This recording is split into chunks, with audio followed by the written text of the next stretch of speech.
reason we're all here tonight. I think we've said all we can, so I'm just going to let you take it. My dad, Michael. Is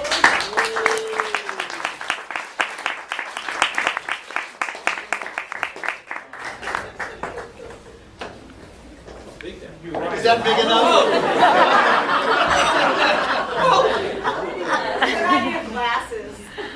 I got to tell you, there's a lot of things that I've done in my life that you guys didn't bring up, and I want to thank you very much because it could have really been embarrassing.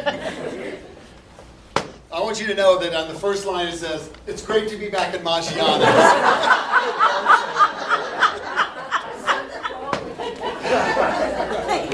Yeah, I was afraid they weren't going to let us back because the last time we were here, Ruth tried to proposition the bartender. And I won. That's right. Little did he know all you wanted was this kettle one. Right? Now, I want to thank all of y'all for coming tonight. As you know, as people have said tonight, my life has always been about having fun and laughing and having a good time. So that's why I let myself be a target at least once every 10 years. Because that's never stopped any of you from making fun of me at any given moment, at any time. But that's quite all right, because I can take it. I want to thank my very talented daughter for emceeing the place.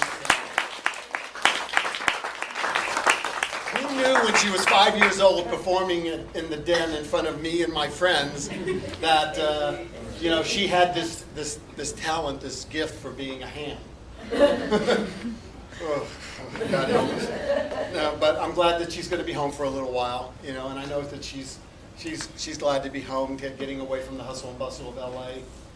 It's rough living out there. I asked her, I said, how come you haven't met a fellow out there, someone warm and sensitive and good looking?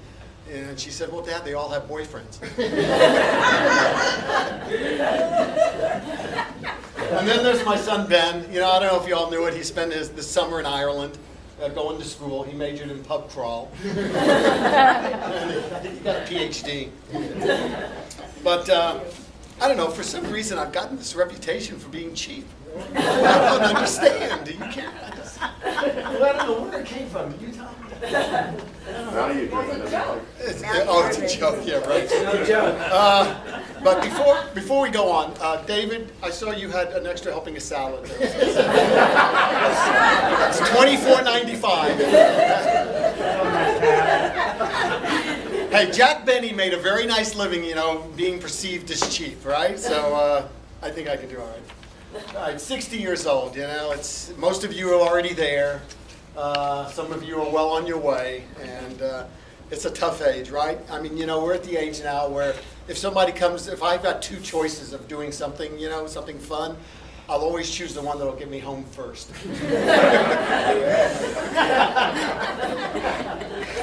I thought about all the things that's happened in my life in the last 60 years. But, it's hard to be nostalgic when you can't remember anything.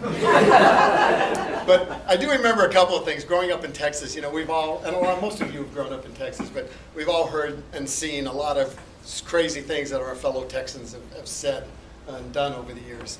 I remember when I was 16 years old, I got stopped by a policeman for allegedly speeding.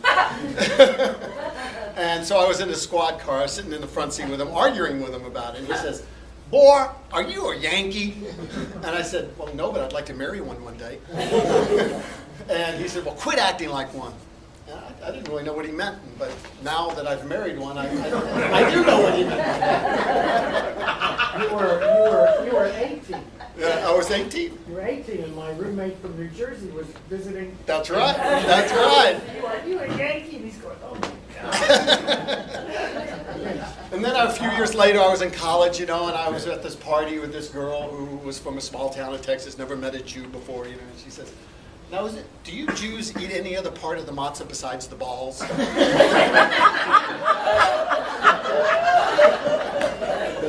I didn't know. You knew. That's all I ever ate.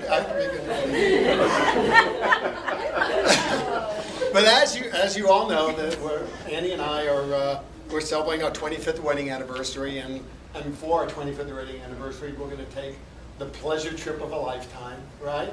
Later this month. On Monday, we're taking Ruth to the airport.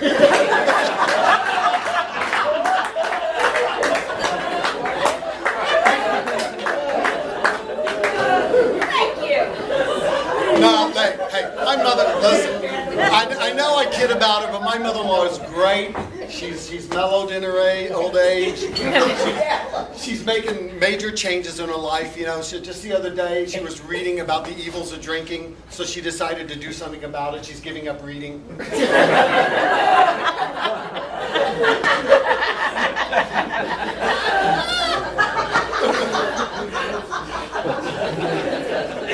Even old jokes work when they...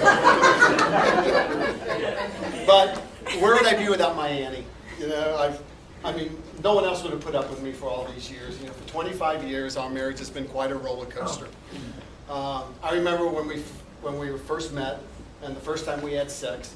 It was so great, even the neighbors had cigarettes afterwards. But now, sex, Ruth. I know what it is. But but now, I roll over and I say to Annie, I'm going to make you the happiest woman on earth. And she says, well, I'll miss you.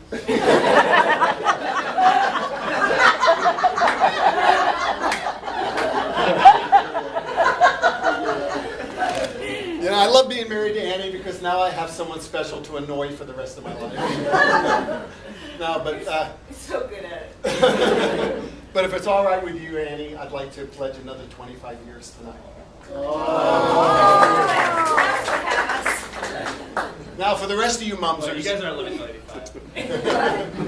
for the rest of you mumsers, it's getting late, and I have an early tea time. I don't think this food is going to sit right with me. My prostrate is squeezing my bladder like it's a half-filled balloon, and I got a headache that won't quit and won't leave.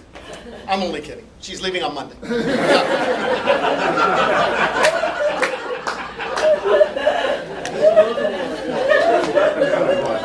So, I got another joke I wasn't going to use, but I'm going to tell Go it. ahead, go ahead. Should I tell it anyway? All right. Annie, wait, I can't even read it because I didn't type it up. No, Annie had to go see a therapist because of our sex life. She said she told the therapist that every time that I climaxed, I let out a blood-curdling scream. And the therapist said, well, there's nothing wrong with that. And she says, yeah, but it keeps waking me up.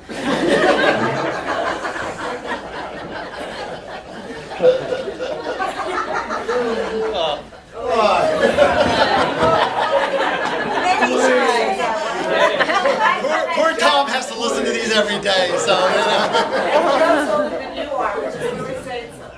I was going through my big stack of jokes, that I've compiled over the years, and I'm looking through them, and I was going, oh man, these are old jokes. I can't use these on these people. They've all heard them. And then I remember that you probably forgot them all. You're as old as I am. No, I want to thank each and every one of you for coming tonight. You make me who I am. You allow me to be who I am, and I love you all so much for it. And I'm so glad you came. You complete me. Now that's sad. But I want to thank each and every one of you for coming here tonight, and I love you all, and thank you again for coming.